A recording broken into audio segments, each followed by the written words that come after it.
주한미군이란 우리나라에 주둔하는 미군을 뜻합니다. 미군이 우리나라에 첫 발을 내디뎠던 것은 해방 직후인 1945년 9월부터이죠. 당시 미군이 한국에 들어온 이유는 38선 이남에 주둔하고 있는 일본군을 무장해제시키고 본국으로 쫓아내기 위해서였습니다. 이렇게 1882년 우리나라에 들어와 주둔한 일본군들은 63년 만에 한반도에서 물러나게 되었죠. 이후 1948년 8월 15일 대한민국이라는 나라가 건국되면서 1949년 미군 또한 본국으로 철수하였습니다. 하지만 이듬해 소련과 중공군의 지원을 받은 북한의 기습 남침으로 6.25 전쟁이 발발하자 다시 32만 명에 달하는 미군이 우리나라에 주둔하였고, 그렇게 주한미군의 역사가 시작되었죠. 6.25 전쟁이 1950년에 일어났으니 2021년 현재 주한미군은 한반도에 71년간 주둔 중에 있는 것입니다. 이러한 긴 세월 때문에 주한미군은 역사 이래 한반도에서 가장 오래 진주한 군대로 기록되었죠.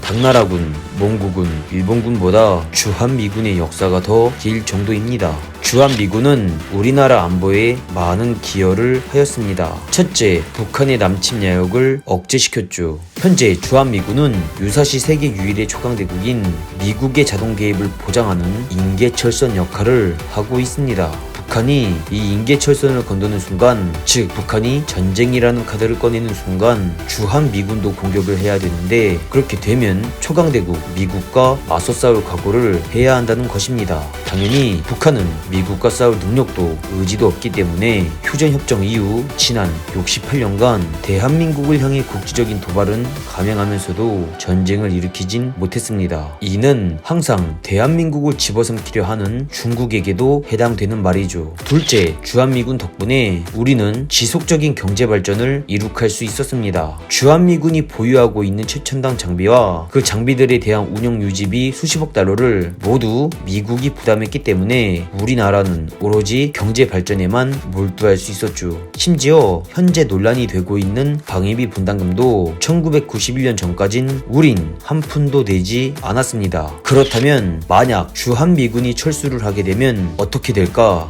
주한미군이 철수를 한다면 안보 리스크가 높아지는 것은 당연하고, 안 그래도 좋지 않은 경제에 더 심한 타격이 가해질 것으로 보입니다. 주한미군이 철수하면 그들이 보유하고 있는 최첨단 장비를 다시 사와야 하며, 당연히 그 장비 운영 유지비 또한 모두 우리가 내야 되기 때문입니다. 그런데 그렇게 하기 위해선 천문학적인 국방 예산이 소요된다고 하죠. 일례로 주한미군의 핵심 감시 자산인 U2 정찰기의 경우 대당 가격이 598억 원이 넘어가며 단 한 차례 비행에 11억 원이 소요될 정도입니다. 또한 주한미군이 보유한 KH-12 군사위성은 하루에도 몇 번씩이나 북한 상공을 지나면서 북한 전역의 움직임을 감시하는데, 이러한 비용도 모두 미국이 대주고 있죠. 그리고 실제로 미군을 철수시켜 경제가 폭삭 망해버린 나라가 있기도 합니다. 바로 필리핀인데, 필리핀은 1992년 자국민의 반미 감정이 들끓자 미군을 철수시킨 적이 있습니다. 그런데 미군이 떠나자마자 중국은 이때다 싶어 중국과 필리핀의 영유권 분쟁이 벌어지던 남중국해의 스카보르 암초에서 도발을 일삼았죠. 결국 안보 리스크가 커진 필리핀에 외국의 기업가들은 투자를 하지 않게 되었고, 이는 막대한 경제적 손실로 이어졌습니다. 이후 필리핀은 부랴부랴 1999년 미군이 일정 기간 체류할 수 있도록 한 방문군 협정을 맺게 되었죠.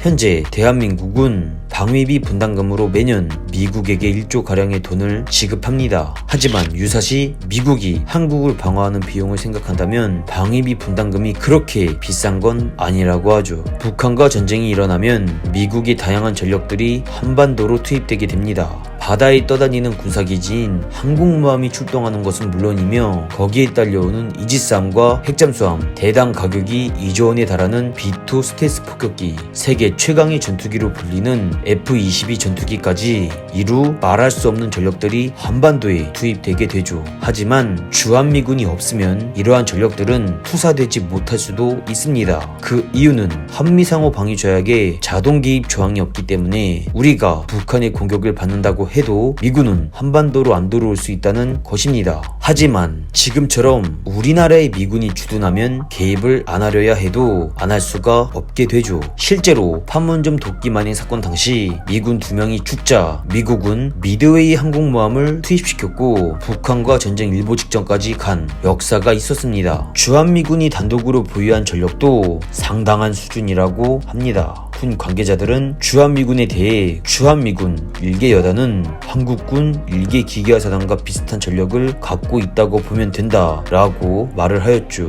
현재 주한미군은 미국의 최신형 전차인 M1A2, SEP-V2 전차 90여 대와 신형 보병 전투장갑차 M2A3 90여 대를 보유하고 있으며 이 밖에도 M109A6 팔라딘 자주포 18문, M270A1, MLRS 다연장 로켓 36대, 탄도미사일을 방어할 수 있는 사드까지 다양한 전력을 보유 중에 있습니다.